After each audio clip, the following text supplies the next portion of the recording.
All right, hi everyone. Today I'd like to teach you a little bit about lower level graphics programming, specifically with the WebGL API. So WebGL in a nutshell, how I would describe it is we're going to be describing a bunch of vertices somewhere in space. We're going to spin them around, and then we're going to draw a bunch of triangles between them and then color them. So a little bit about me. I'm an open source zealot at Mozilla. I've organized a protest here in San Francisco against the NSA. If any of you partook in the Restore the Fourth movements last year, I helped organize those. And I've also spoken on NPR's This American Life about the evils of software patents on When Patents Attack, Part 2. So kind of the premise of my talk is that there's more to JavaScript than just jQuery, and there's more to WebGL than just three.js, right? And so whenever I speak to like new candidates, I'm always a little troubled when I say, well, do you know JavaScript? And they go, yeah, I know jQuery. And it's like, yeah, that's a head scratcher a little bit. But just curious, like as a show of hands, who here has at least tried three.js or used it at all, maybe even professionally? Okay, and of the people who have tried three.js, who here have ever handwritten their own shader? Okay, so I'm guessing that everyone else probably hasn't done too much graphics programming or tried three.js. So for everyone else, like this talk is for you. So just as a warning, graphics programming is like this rabbit hole that's infinitely deep, right? I'm just barely going to scratch the surface with 50 minutes. So like this is a book recommendation, and I happen to have this Michael Abrash's Graphics Programming Black book, and that sucker is literally like 5 inches thick. And that's just one of these books on here, right? Like all of these books, there's so much material on graphics programming that if you find it interesting, like here you go, here's your reading list. So just as a warning, graphics programming is kind of equal parts physics and equal parts computer science, right? The physics is how do I accurately model this phenomenon that I'm witnessing? And then the computer science is like, okay, now how do I do all this math fast enough to get an accurate description, right? And sometimes we have to cut corners so that we can still hit our 60 frames a second, right? So it's all the math that you learned but never learned when to apply it. It's always like, holy smokes, I remember learning this, but I never found out when it was useful, right? So things like geometry, trigonometry, and linear algebra are kind of the three big ones that we see a lot in graphics programming. So kind of a history, the Kronos group is like this separate organization that does the standardization of OpenGL, the OpenGL embedded standard, and WebGL. And you can see kind of the family tree a little bit, how OpenGLES is a derivative of the OpenGL families, and WebGL1 is a derivative of OpenGLES 2.0. So OpenGL is not exactly the latest and the hottest graphics API. I think Direct3D fits that role more, but that's like a pay-to-play, like everyone who can afford the latest graphics cards and the latest version of Windows has access to that, right? And like there is a market segment for that, but OpenGL and WebGL is more about portability, right? So this diagram is the OpenGLES 2.0 programmable pipeline, right? This diagram isn't the most important thing, and it's probably super impossible to read. But essentially what we're doing is we have this pipeline where in the past it was kind of fixed, and you just kind of gave it data, and it ran through this pipeline, and something wound up on the screen. So what's kind of changed since the days of a fixed function pipeline is the two orange boxes is the vertex shader and the fragment shader. And so these two steps in the pipeline, instead of having dedicated hardware for those steps, instead you give them a very basic program in a language that's very similar to C, and that gets compiled and run. The vertex shader will run once for every vertex, and then from there we're going to get these things called fragments a little later that I'll get to, and the fragment shader is going to be run once for each fragment that we get. So graphics programming is highly parallelizable operations typically, and so your graphics card is going to have tons of these shader cores that can even swap between being a vertex shader in 1 minute and then being a fragment shader in the next. So what goes into a WebGL application, right? Like when we talk about WebGL, what are the things we have to worry about? And you can kind of classify your three major assets as either being shaders, buffers, or textures. And your shaders, you might have a vertex and a fragment shader. For buffers, that'd either be your vertices, maybe your camera position, where your lights are, different colors, or just generic data. And textures are bitmaps, right? Like a JPEG, a PNG, or even like a video, perhaps, right? And actually, in actuality, all of these things are optional except for a shader pair. But even then, you can not use any shaders, but all you can do is clear the canvas, so it's not very exciting. So I just want to go over some graphics terminology, just to like a couple of these things I was confused, and so I think definitions kind of help. So let's start with just a vertex, right? It's just a point in space, right? We have an intersection of these two kind of rays, right? So when we talk about vertices, we have a bunch of these points in three-dimensional space that we're going to be spinning around. And if we take multiple of these vertices and connect them with lines, we get a polygon. And if we take multiple polygons and assemble them together, we get a mesh or a geometric model. So as a quick question, back in this mesh, you can see that all the polygons here are triangles. Can anyone tell me why we use triangles as opposed to rectangles, which are sometimes called quads? So the main reason why we use triangles is that all three vertices of a triangle, regardless of where you move them, are guaranteed to be along the same plane, right? If you think about 4 vertices and you were to take them and twist them, you can't guarantee that all 4 are going to be on the same plane. And that it's important to have these points be coplanar later, because then we can use linear algebra to do really fast matrix math to transform these points. So a buffer is like just, in my mind, is just an array, right? You just put data into it and you move it. Typically, buffers, what we think about are we're loading data in through the CPU and sending it off to the GPU, right? Is usually how I think of buffers. And from there, you have like bandwidth constraints on, how much data can you be pushing to the graphics card from the CPU. And then we have transformations, right, is moving things around. And so what's important to know about transformations is that parallel lines after a transform stay parallel, right? Angles can change, but ratios are preserved, and so are parallel lines. So the 3 kind of basic ones we'll go over. There's a translation, and so here you can see the translation matrix. We're essentially shifting it. We have rotation, and we have scaling, right, are some of the 3 more basic transforms. And so what's kind of confusing is when you start to see these vertices, you'll typically see them represented in 4 dimensions instead of 3 dimensions, right? Like we're moving them around in 3 dimensions, but we're going to represent them using an X, a Y, a Z, and a W. And this is called homogeneous coordinates.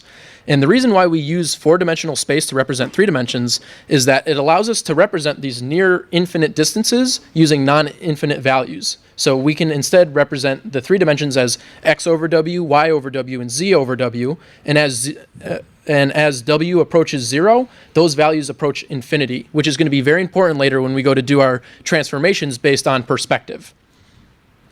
And it also allows us to compose our transformations as a series of matrix operations. So there is no way to represent 3-dimensional translation using a 3D matrix. You need the 4-dimensional matrix, and then we can compose them. So one of the things to be aware of is that matrix math is not commutative. So matrix A times matrix B is not equivalent to matrix B times matrix A. And we'll cover that again a little bit later. So what's interesting about perspective is if you look at this image, let's assume that this is like a straight road and that these trees are all the same height. But if we look at this, we can see that things that are farther away end up getting closer together, and things that are farther away also appear to be shorter, right? And so this is something that we witness in perspective and something that we accurately try to capture when we talk about 3D graphics.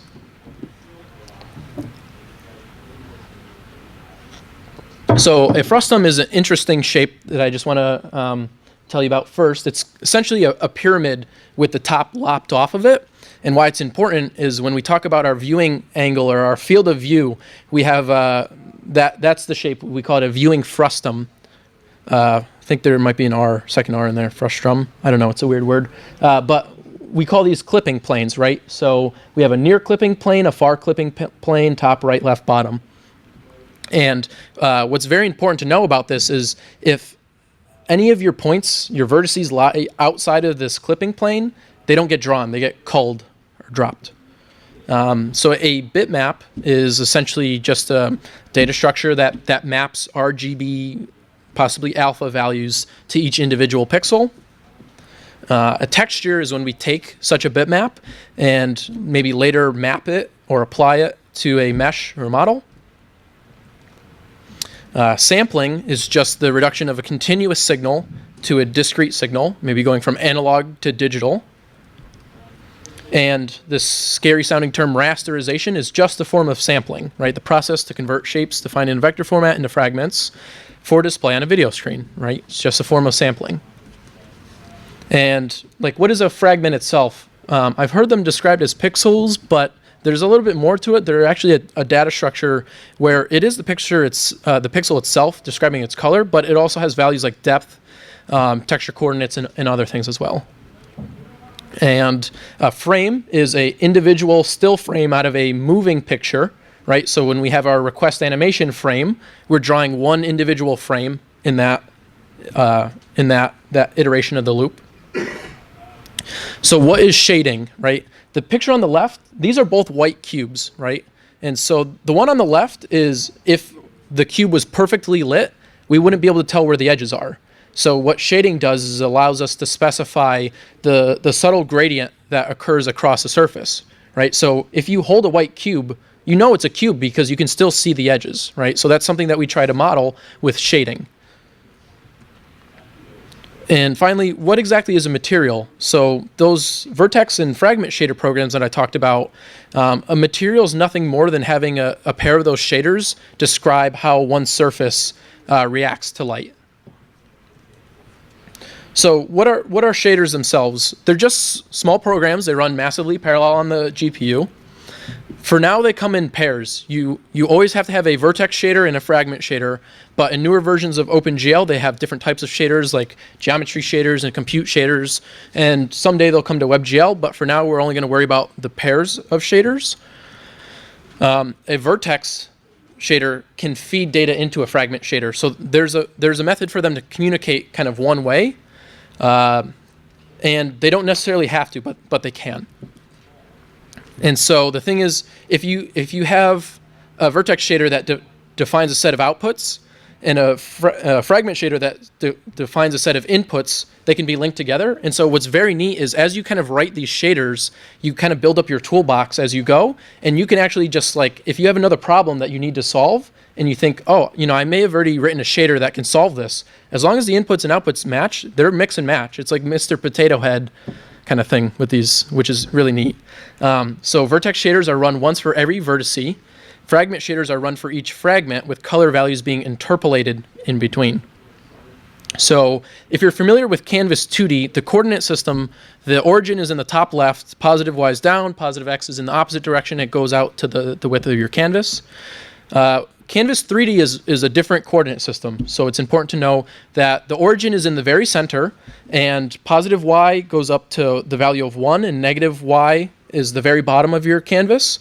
And so basically what you wind up with is from -1 to +1 is 2, is the distance. So you wind up with a 2 by 2 by 2 cube, and if you try and draw vertices outside of these values, they're going to get culled. You're not going to see them. So a lot of times when you're trying to debug and you go, what the hell, this should be working, and there's nothing on screen, check the value of your vertices if you can. Maybe do the matrix math in JavaScript instead of on the shader and see, oh, look at that. One of the points is being drawn at x coordinate 2.0, right? That's obviously going to get culled. So with all the transformations we're going to do, right, even if we have this big, incredible scene, we're going to shrink it down to make it fit within a 2 by 2 by 2 cube. And finally, there's another set of coordinates that we need to know called texture coordinates. So these are either called ST or sometimes they're called UV. They're two different nomenclatures in like the graphics programming. space, but for WebGL and OpenGL in general, they use ST coordinates. So I guess we'll go with that. But what's really nice about this coordinate system is that no matter what the width is of your image, 1 is always like guaranteed to be the top right corner of your bitmap. But one of the things that's interesting is that most bitmap storage formats will store their vertical data flipped. So you'll see a little bit later in WebGL, we actually specifically have to say, if I'm loading this from an image element versus just an array buffer of data, I actually have to flip it. So, right, first thing you need is a canvas. And the first thing we do is get the context, right? So you have a reference to your canvas, and you need to call canvas.getContext and pass it either the string WebGL or experimental WebGL. So I talked about the Chronos group in the beginning. Chronos uses the WebGL is their trademark, and they use that to set a bar of quality, right? So, for instance, desktop Firefox is certified as being like fully WebGL compliant. So in desktop Firefox, you can say just get context WebGL, but on Firefox for Android, where the driver, OpenGL driver situation is all over the board, it's really hard to get your browser certified. So it's experimental WebGL there. So that's something to be aware of, and you should check, because if both of those fail, then you're on a browser that doesn't support WebGL at all. So the first thing we want to do is just clear the canvas. So we need to say what color do we want to set it to. So that's pass it floats up to 1 for RGB alpha, and then we say gl.clear, and we pass it this enum gl.colorbufferbit. So OpenGL itself is a very C-like API, and we're going to see later it's not very object-oriented. It's more of like lots of global state, and we kind of have like a program is active or a texture is active, and all subsequent texture calls are against the active texture kind of thing. So this underwhelming example simply just clears the canvas, right? So the first thing we need to do is write some shaders, right? We need our first pair to get started. So here's your very first vertex shader and fragment shader. You can see up here, the very first declaration, we say attribute vec for a position. So a position is the identifier of our variable that we can use later. Its type is a vector of 4 floats in this case, and an attribute specifies it as an input to this program. And so within the main function, which is what's going to be run for every vertex, there's a variable, like the end goal is to assign the variable GL position, right? So for this, we're going to pass in this position data, and then we assign it to GL underscore position, which is going to then assign the final coordinate of that vertex. And GL point size is another one of those that's not strictly necessary, but if you're drawing points, you need to specify the size of them. So we're just giving them all the same constant size. In the fragment shader, you should specify the resolution of your floating point math. So here we're saying precision medium P float. This is primarily for mobile because, again, mobile doesn't really have the best WebGL support quite yet. But down here we have uniform called uniform ufrag color, right? So a uniform is another type of input to these shaders that I'll talk about in the next slide. But the goal with the fragment shader is to assign this special variable called GL frag color.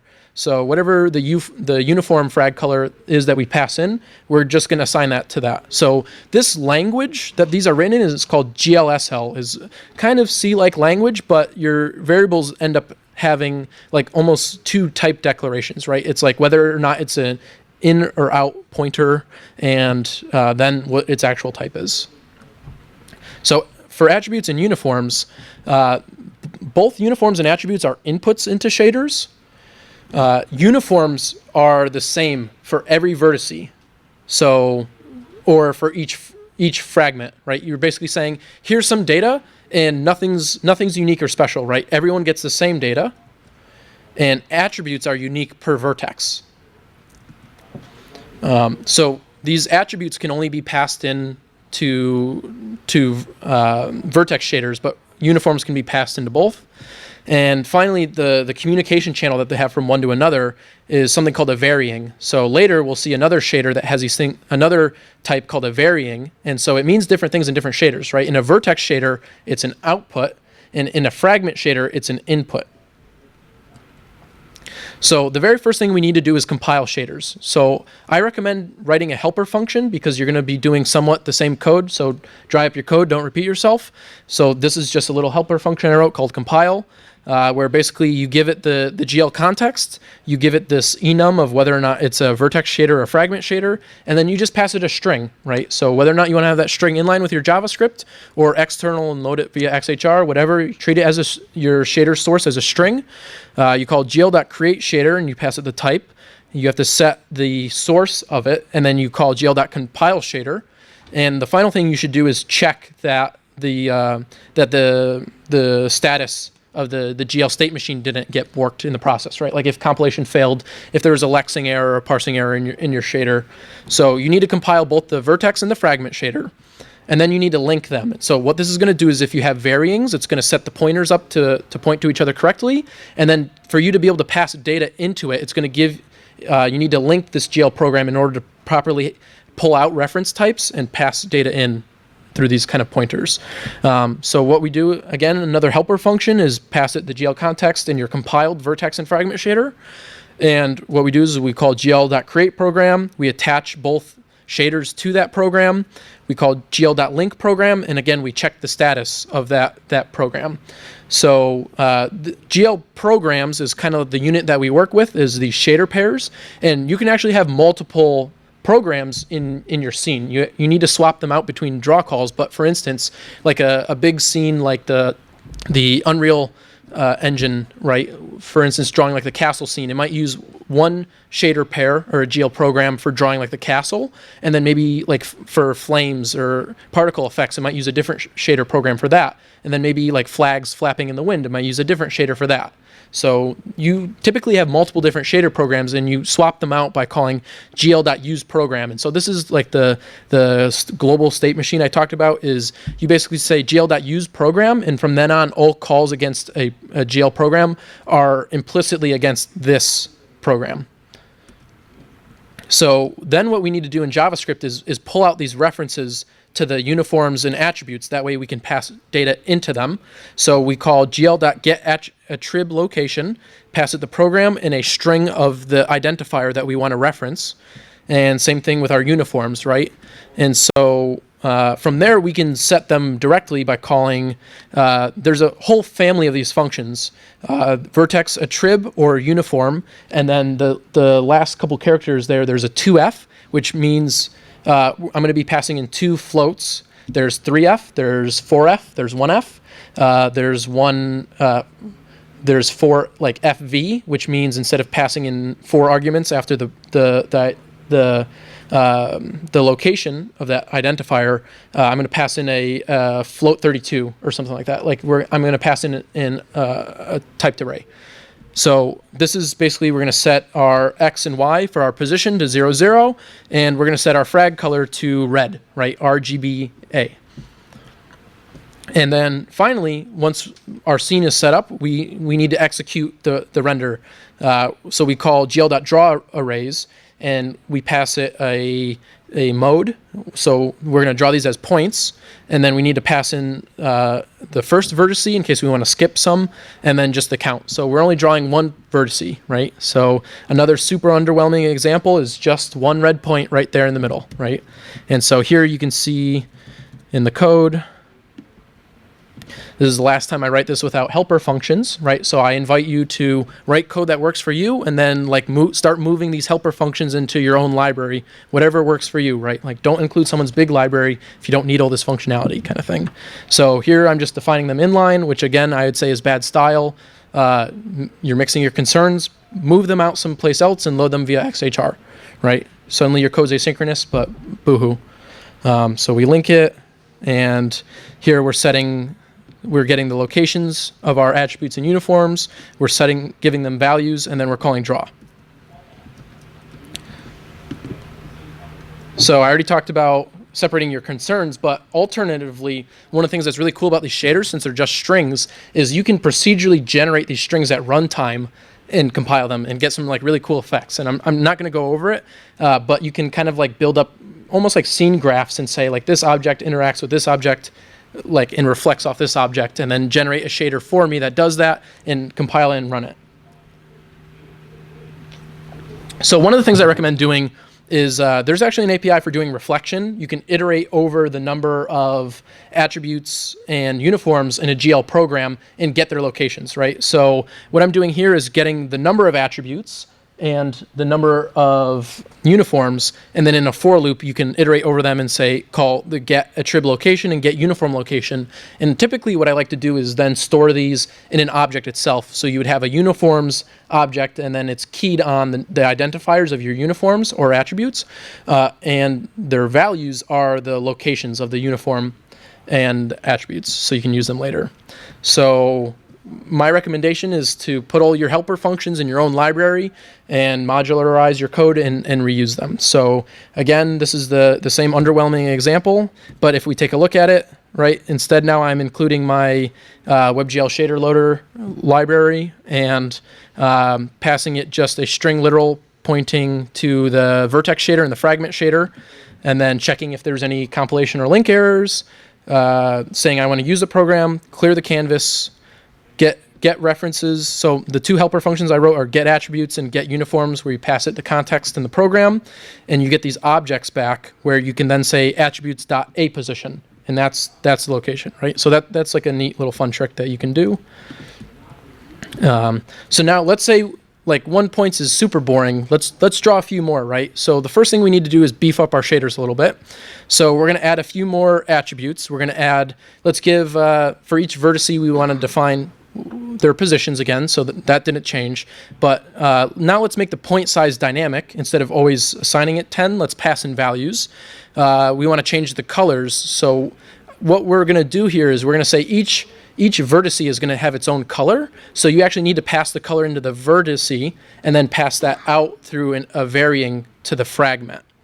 So here you can see I have an attribute A color and a varying V color, and all I'm doing in the main body of the vertex shader is just assigning V color immediately to the A color, right? So each vertex is going to be assigned its own color. And then in the fragment shader, I'm receiving the varying and then just assigning that. So there's different techniques that we can do to draw these multiple points, right? So as a first kind of naive attempt, we can use multiple draw calls to build up a scene. And so you can see here I'm just defining kind of the X, Y, the point size, RGB values, and then I'm iterating over the length of this array P, and I'm setting attributes.aPosition, the point size, the color, and then calling draw for each one, right? So this is going to end up executing the draw call 3 times. So if we take a look at this example, you can see here we're drawing the 3 different points. They each had their own colors and their different point size. So it was 10 for the red, 20 for the green, and 30 for the blue, right? And we could take a look at the code here.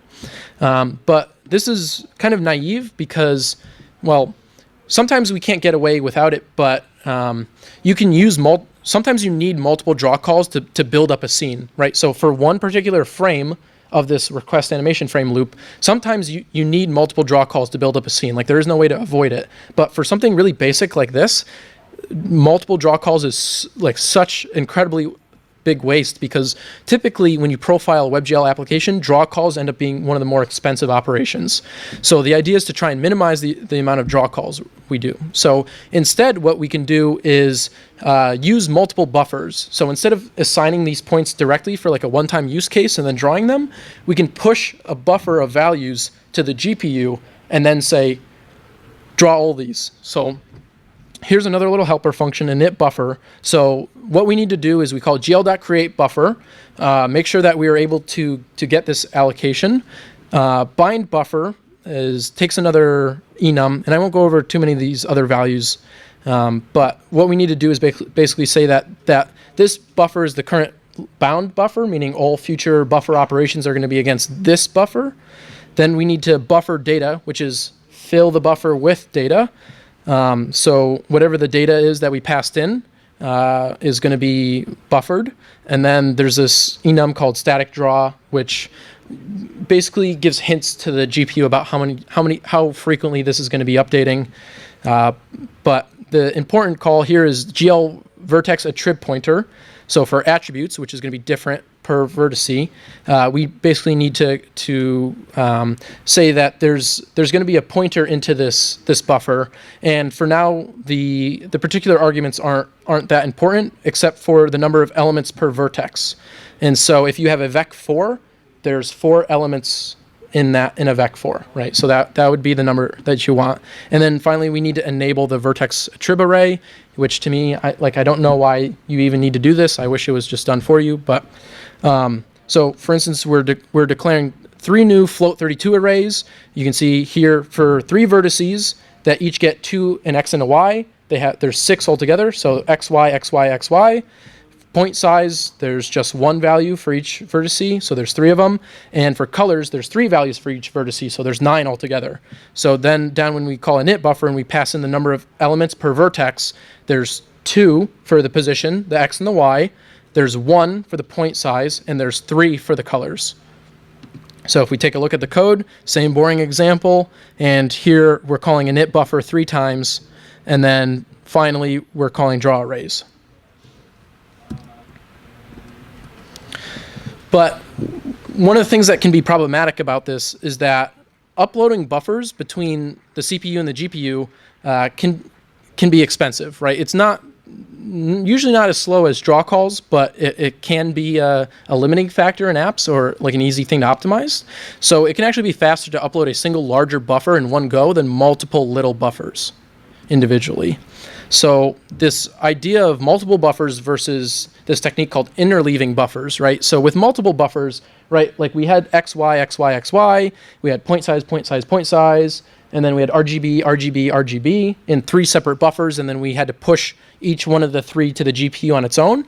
Instead, what we can do is combine this data into one buffer and have XY point size RGB, XY point size RGB, XY point size RGB all in one buffer and push that together in an interleave buffer. So what's important to note are 2 terms called the stride and the offset. The stride has to do with, okay, for each vertice, for really quick interfacing into that array, how much do I have to increment my pointer by? So the stride for this particular interleave buffer would be 6, right? There's 6 elements before the next vertice would have its data. And then the stride has to do with, okay, for the beginning of the points, where do I start? For the beginning of the RGB values, where do I start? And so this is the same way to draw the same scene. So instead, we're having our interleave buffer where we have our x, y, point size RGB, and then it repeats for the next vertice, x, y, point size RGB, x, y, point size RGB. And then on typed arrays, you can call, you can access the member bytes per element to see how many bytes there are in a float32 array. So 32 bits divided by 8 should be 4 bytes. I think. Probably do my math wrong when I'm on the spot, but the same idea is we create a buffer, we check that it allocated correctly, we bind it, we buffer the data, and then we end up calling vertex attrib pointer multiple times. So for the first time, we're calling it for a position, and again, there's just 2 elements of it that each vertice is going to get, and down here, the second arguments are what important. So you have to, the entire length of the array for one vertice is 6 times the number of bytes per element in the float32 array is the stride, and the offset is 0 because the very first element is the x coordinate. Then down for the point size, it's the same stride, but now you have to go in on the third element. So 2, it's index array indexing, so it begins at 0. But we have to go in 2 times the number of bytes per element to get to the point size. And finally, for the color, we have to go in 3 times the, well, I guess 3 plus 1 for the array indexing to get to the very first R value. So again, same boring example, just drawn a different way. So you can see here we end up getting more of these kind of pointers into the same buffer, kind of like setting up a snapshot into it. And we only have one draw call, which I guess we did in the example before this, but this time we're only using one buffer and only uploading it once. So what happens if some of this data in our buffer is changing on every tick of our animation frame? It might be wiser to use multiple buffers instead of one interleave buffer, because you don't want to keep, like if you put all of your data that's static and dynamic into one buffer and upload that, you don't want to keep uploading the whole thing for including all the static data which hasn't changed. So it could be wiser to use multiple buffers instead of one giant interleave buffer. There's no really kind of one right answer. Depends on your situation, profile, yada, yada, yada. Other tricks like element array buffers, I won't go over, time constraints, but they can help you reduce memory usage as well for static data. So what's interesting is up until this point, I've only been showing you kind of boring examples with points because I want you to think not like what can I do with WebGL? I want you to realize that WebGL is just manipulating vertices in space, right? Just these points. So now that we've manipulated our points and moved them around or whatever, it's very simple to draw more complex and three-dimensional shapes. And by that, when we call draw arrays, we just changed the enum for the mode that we passed. So we've been calling GL points, but there's actually a bunch of different ones, right? So this is these are all the same points. I've just kind of moved them down and drawn them again. So this was 7 draw calls to build up this scene, right? If we take a look at the code. So I'm just repeatedly uploading points and then changing what have an array of draw the enums, the modes that I'm changing, right? So you can see when I call draw arrays, I'm just indexing into those modes. So the very first one is if we take these vertices and draw them as points, right? We need to set the point size, otherwise you're not going to see them. Oops. But when you start drawing anything else, point size, it doesn't mean anything, right? Like point size for a line doesn't really make sense. So if you say gl.lines, you get a series of lines from vertex 0 to vertex 1, 2 to 3, and 4 to 5. If you call line strip, it's going to connect all of them and then stop when it gets to the end. Line loop is going to connect all of them and then loop back from the very last vertice back to the first one. If you call triangles, it's going to take groups of 3 and draw those as individual triangles. If you call triangle strip, it's going to use the previous 2 vertices from the previous triangle as the first 2 vertices of the next triangle. And if you call triangle fan, it's always going to reuse the very first vertice in your triangle. And hopefully you have an odd number. Otherwise, it uses a previous value, which is kind of confusing in this example, but we'll skip over that. So one of the things that's important when I talked earlier about perspective is we kind of need 3 things to draw a 3-dimensional scene. We need a matrix that represents our model's transformations. So typically when an artist or someone like creates this mesh, they'll just assume they have like the full screen size, right? And so for us, we don't want our dolphin model to take up the whole screen size. So we're probably going to scale it down at least and then maybe rotate it or spin it around or whatever for our scene, right? So that's called our model matrix. Then we need to know 3 vectors, which we can then put into a matrix itself. But we need to know, okay, we have our model somewhere in space. Now, relative to our model, where are we located? Which way are we looking? What direction? And then finally, which vector is up to define. And we call that matrix the view matrix. And then finally, we want to know a little bit about like what's our viewing angle of the scene. What's the aspect ratio, the height to width of the near clipping plane, and how much distance is between the near and far clipping plane that I get to work with. And so this model is called the projection matrix. And so what this does is this kind of bends that 2 by 2 by 2 cube into a reverse of the viewing frustum, right? So that way points that are farther away get squished more, and points that are also farther away get squished inwards as well, right? So if we take a look at an example, if we look at the particular vertices here, what I'm doing is just drawing 2 different triangles, and they actually have the same x, y, and z.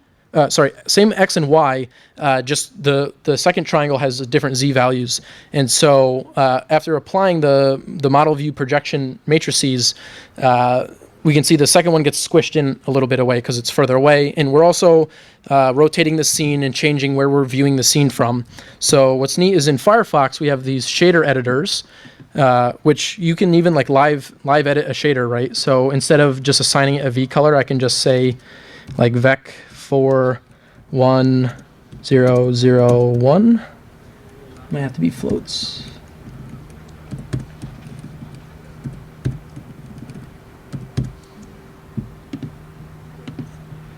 Oh, I don't know. Something might be broken in nightly, but the idea here is we need to use a different set of shaders now, right? Because I wonder, yeah, we could blow that up. Cool. So here you can see we're still passing in attributes for the position of these, which is non-unique data for each vertice, its position and its color, but then a uniform, a different type now. Instead of a vec4, a mat4, which is a 4x4 matrix. We're passing in the model matrix, the view matrix, and the projection matrix. And as you can see by this note I left in the shader, very important, matrix math is not commutative. Spent a very long time trying to figure out why the hell this demo wasn't working. And that's something to watch for. And so what happens now if we want to animate a scene, right? You're probably familiar with the idea, okay, request animation frame, and in there I should call update and then render, right? So this is kind of the basics of like really simple animation, right? So what, and one other thing I wanted to mention for my example too is for the matrix math, I just use someone else's library for that. Unless you really like linear algebra, I'd recommend just using someone else's, which is probably correct, at least. Try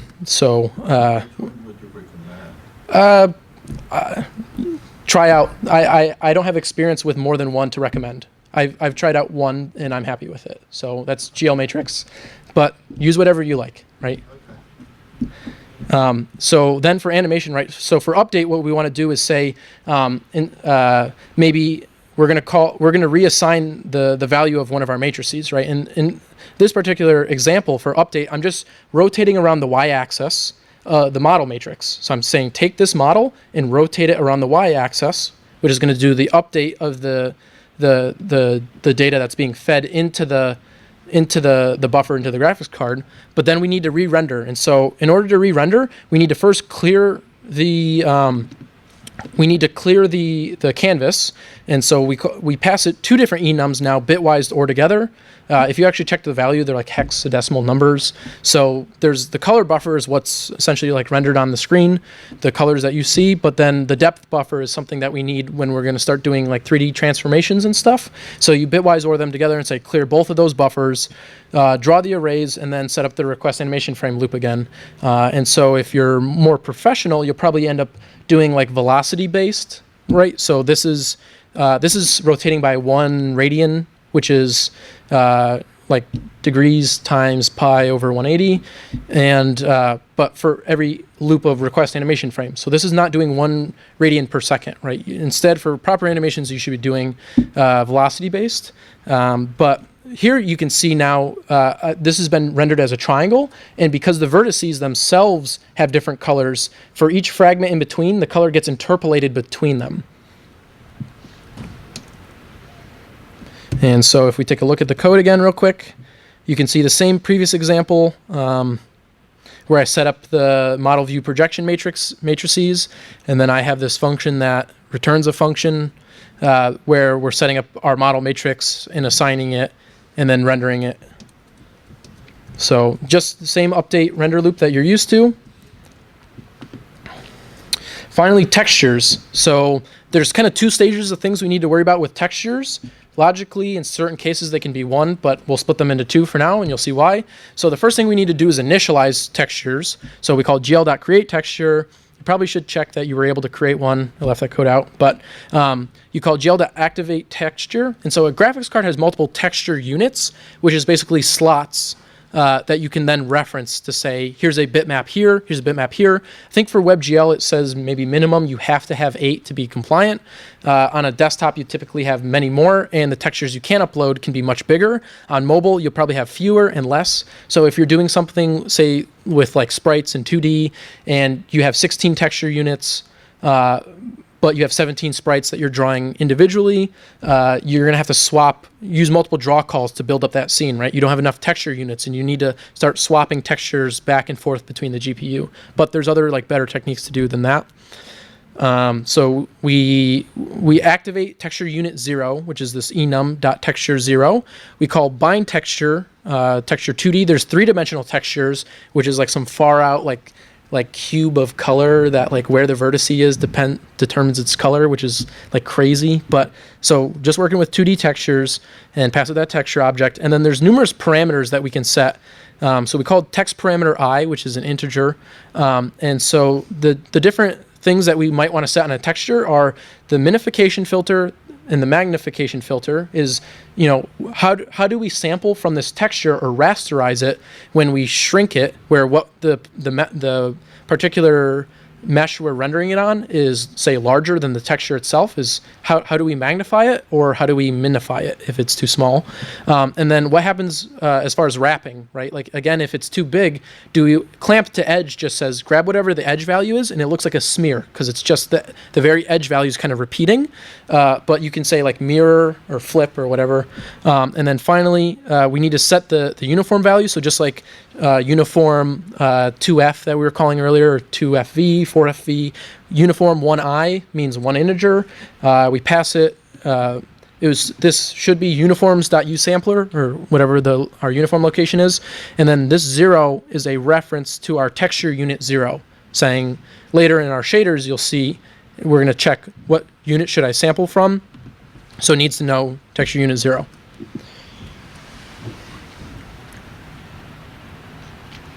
So now the second set, once we have initialized our texture, is we want to sample from it. So if our texture is already bound, we don't have to bind to it again. But if you've been doing different things with different textures, it's always a safe, good idea to call bind texture again. And then we have to call pixel store I, where we're describing that we have to flip the y coordinates, which I specified earlier, that most bitmaps actually store their vertical data flipped than usual like UV coordinates would expect. So we need to say flip it. And then calling text image 2D is actually going to pass off the shader into the texture unit 0, the target. So there's a few different enums that describe if it has an alpha channel or not. But what's really interesting is you finally the last argument is you pass what you want to sample from, and so it can be an image, like an image tag. It can be image data, which like grabbing from a 2D canvas. It can be an array buffer view, so just like raw bits and bytes that you want to pump in there, or it can even be a video element, which is kind of neat. So this sampling and the initialization, if you're only using static images, you can combine them and just kind of do them in one pass.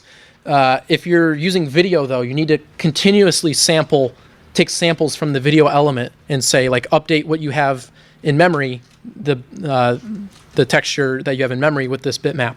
And so you can also be limited by the number of texture units you have, but there's various tricks you can do with like uploading bigger textures and then using texture mapping to kind of sample subsets. So if we take a look at this example,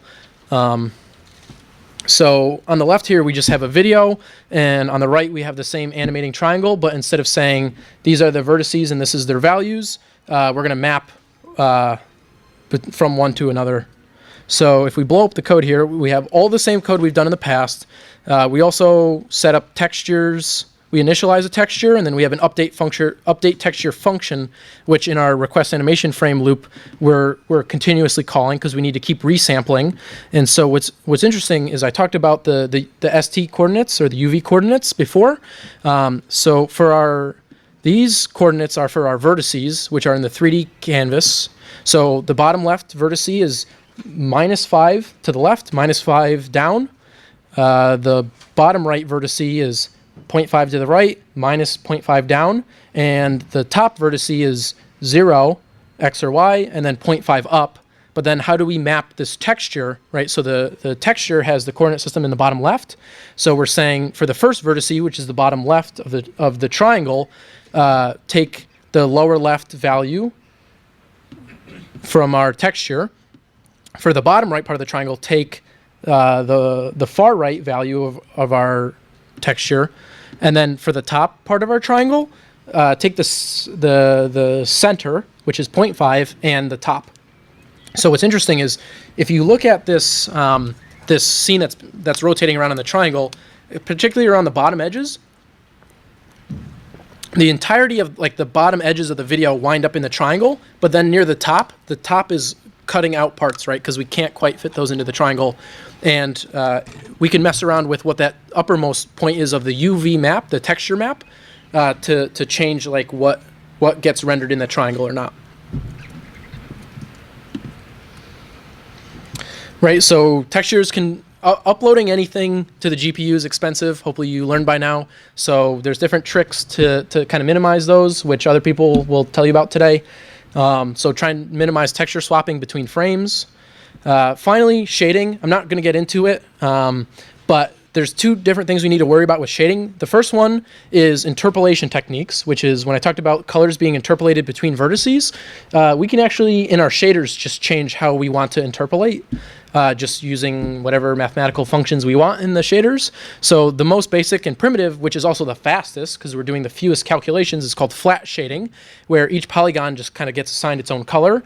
But when you start representing curved surfaces like spheres, you wind up with this like disco ball style effect. Then there's Gouraud shading. Can't really pronounce that, even though I'm French.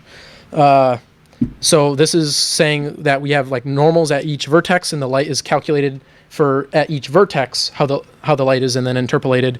But this still isn't perfect. Again, with curved surfaces, we get this weird kind of banding effect called Mach bands.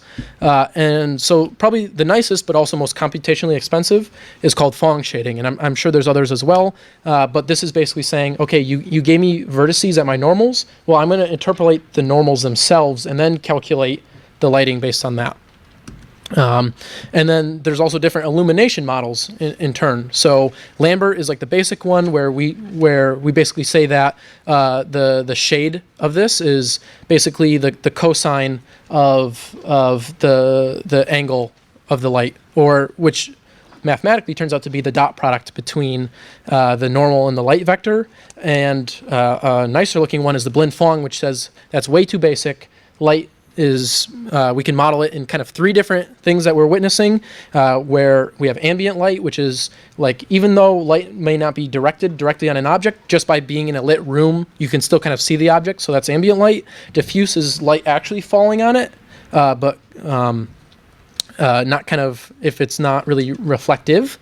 That's the reflective part is the specular highlights, right? So we can then combine all of these in the shader basically to have a more accurate illumination model. So I'm not going to go over those today, but with everything that I've taught you today, you know how to do all the API commands that you need. It's just doing this various math and calculations in the shaders themselves. So typically the directions of these lights and where they are, it's just like the eye is like, these are just things you pass in the buffer. Same thing with reflective coefficients and stuff. Calculations are all done in the shaders. This is up to you. Another thing that's might be fun to think about is text rendering. So Canvas doesn't give you text. So think about how you might implement that. And so my recommended reading, a lot of what I gave you today is all talked about extensively in this book. I'd say this is a really good book for intro to graphics programming, particularly with the WebGL API, which you might be interested in. And then further, this guy, Fabien Seglard, has awesome book recommendations for like C and graphics. And so like I recommend checking out this list. This was the big screenshot I showed in the beginning for further reading, which is excellent. So for inspiration, I really wanted to thank, there's this guy speaking here today called Tony Parisi, he's been doing a lot of work on alternative 3D graphics libraries and frameworks, which to me is interesting because like, I don't like the idea that, you know, to do WebGL, you have to do three.js, right? Like that anyone who tries to sell you a framework, right? Like they're trying to sell you something, be aware of that kind of thing. Also, Eric Mahler, so there's a link to this 3-hour-long video that he does like a really good introduction. I'd actually recommend watching that before reading the book, because the book skips over the part where like, oh, by the way, you have to, like it gets to the end and it says, oh, by the way, you have to compile and link your shaders. So it's like, if you want to do the examples and follow along, you're like, well, what the hell? I need to do this to get started. So Eric Mahler has this really awesome like talk where he like gets into kind of WebGL 101, I think is the name of it.